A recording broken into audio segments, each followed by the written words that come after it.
Let's have a look at the balance sheet. So here we have balance sheet ratios, historical monthly. Something went wrong 20,000%, minus 20,000%. Something went badly wrong with the cash in January. We can't tell what it was without investigating it, but so there's got an explanation down there. So cash was negative, we got overdrawn for some reason. But at least this gives us something to investigate.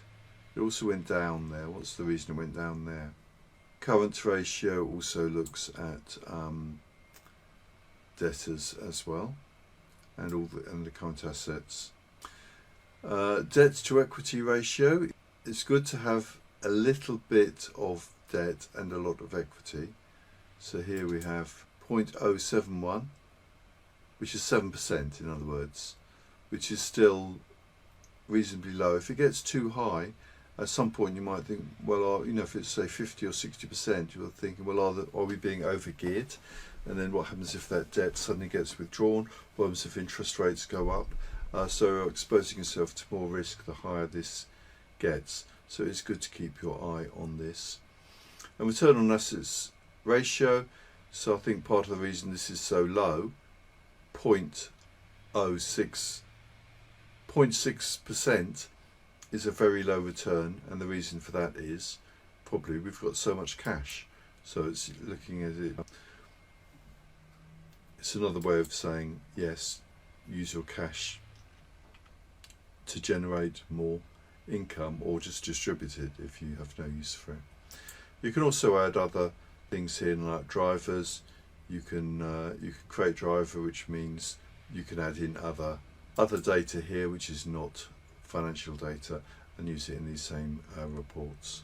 So hopefully that's given you some idea of the sort of things we'd be looking at, both on the initial financial health check and also if you became a client. And I just think it's so valuable to have this information, because if you don't have this information, you're really running a business, it's like with a blindfold on. You just may not know if you're making a profit or loss, or even if you're making a profit, you might run out of cash in 3 months and you wouldn't know about it.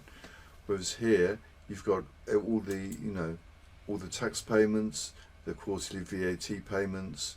They're all easy to predict. We know exactly what the next VAT payment is going to be on the 6th of November, 46,000. We know that, so it's already in the figures, already in the graph. So you would avoid the nasty surprises if we didn't have anything like this. Having this just makes things a lot safer, because it gives you more knowledge, and because you have more knowledge, things are safer, then that enables you to scale faster in a safer way. So it is incredibly valuable.